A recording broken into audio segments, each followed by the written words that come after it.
You broke the calabash! No, it wasn't me! Look at me. Tell the truth. I am innocent! I will be getting married to the most handsome and wealthy man while you will rot here with father.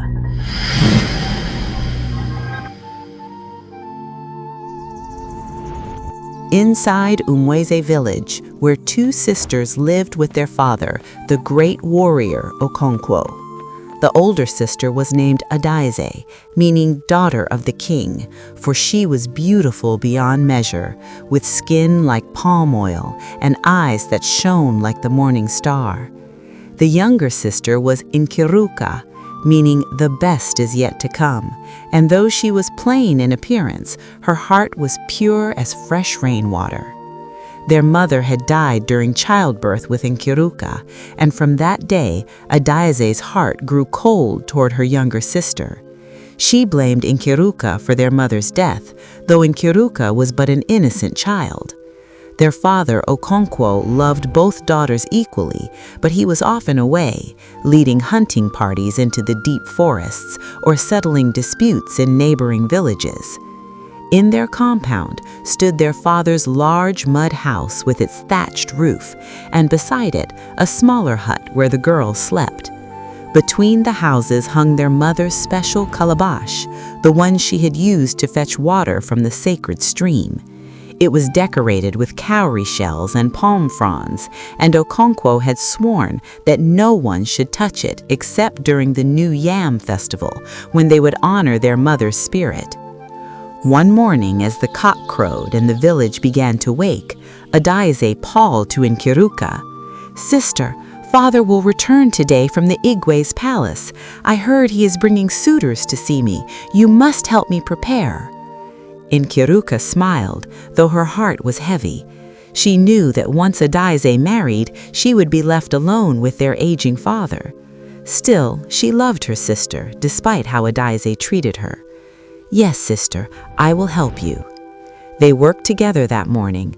Adaeze sat on a wooden stool, while Nkiruka braided her hair with black thread and palm oil. As Nkiruka worked, Adaeze suddenly stood up and pushed her away. "You're pulling too hard. You want to make me ugly so the suitors will reject me," Adaeze screamed. "No, sister, I would never."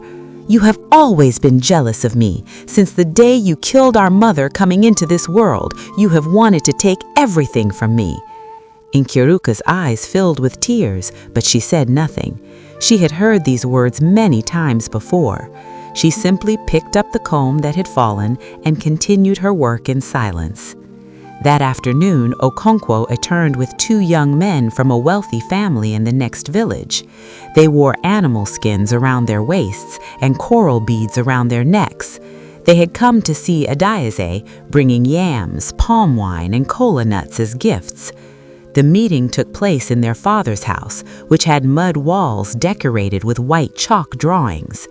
The men sat on wooden stools, while the girls served them palm wine in clay cups. Adaeze moved gracefully, her wrapper tied perfectly around her waist, her neck adorned with their mother's coral beads. The suitors couldn't take their eyes off her. But one of them, Obiora, kept glancing at Nkiruka as she quietly served them. He saw something in her gentle manner, in the way she smiled sadly when no one was watching. When she handed him his cup, their fingers touched briefly, and he felt his heart skip. After the suitors left, promising to return with their families to discuss bride price, Adaeze danced around the compound. "Did you see how they looked at me? I will marry into wealth. I will have servants and many wrappers and gold. And you, Nkiruka, you will remain here alone with father, growing old like an unwanted yam in the barn." That night, as the village slept, something terrible happened. A loud crash woke everyone in the compound.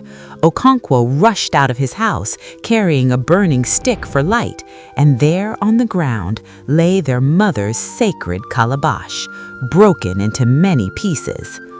"Who has done this?" Okonkwo's voice thundered across the compound. Adaeze came running out, tying her wrapper.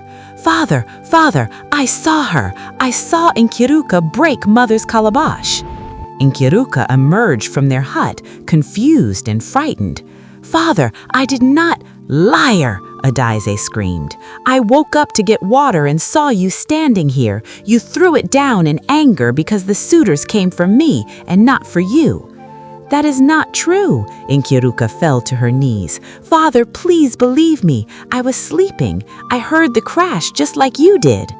But Adaeze continued her accusations, her voice growing louder.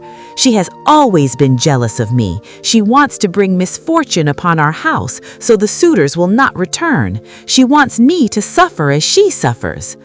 Okonkwo looked at the broken calabash, at the scattered cowrie shells, and his face hardened. "Nkiruka, you have done a terrible thing. This calabash was sacred. It held your mother's spirit." "Father, I did not do this." "Please, silence." Okonkwo raised his hand. "For this wickedness you will be banished from this village. You will go into the evil forest at dawn. The gods will judge you there." Nkiruka sobbed, but no one came to her defense. Even the neighbors who gathered, hearing the commotion, shook their heads in disappointment. Adaeze stood in the shadows, a small smile playing on her lips that no one could see. That night, Nkiruka was locked in the small hut. She cried until she had no more tears, calling out to her mother's spirit. "Mama, if you can hear me, you know I did not do this thing. You know my heart." At dawn, as the first cock crowed, the village dibia came to perform the banishment ritual. He was an old man who walked with a staff carved from iroko wood. He wore white chalk on his face and raffia around his waist. Behind him came the Igwe himself, for this was a serious matter.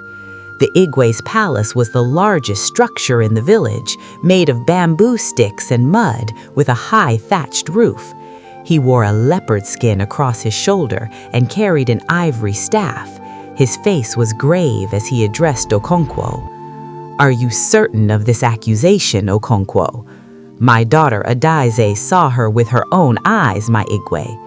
The dibia looked at Nkiruka, who knelt in the sand, her head bowed. Something in his spirit troubled him, but he could not go against the witness and the father's judgment. "So it be," the Igwe said. "But know this, Okonkwo, the evil forest reveals all truths. If your daughter is innocent, the gods will protect her. If she is guilty, we will never see her again." They took Nkiruka to the edge of the evil forest as the sun rose.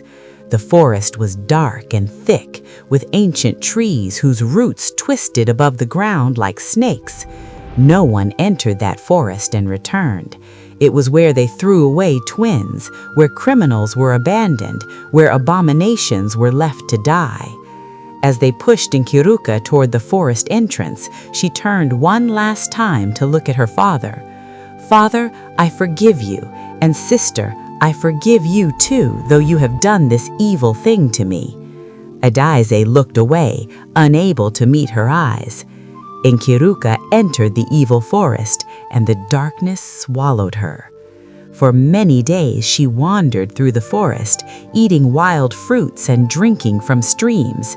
She slept in the hollows of great trees, crying herself to sleep each night.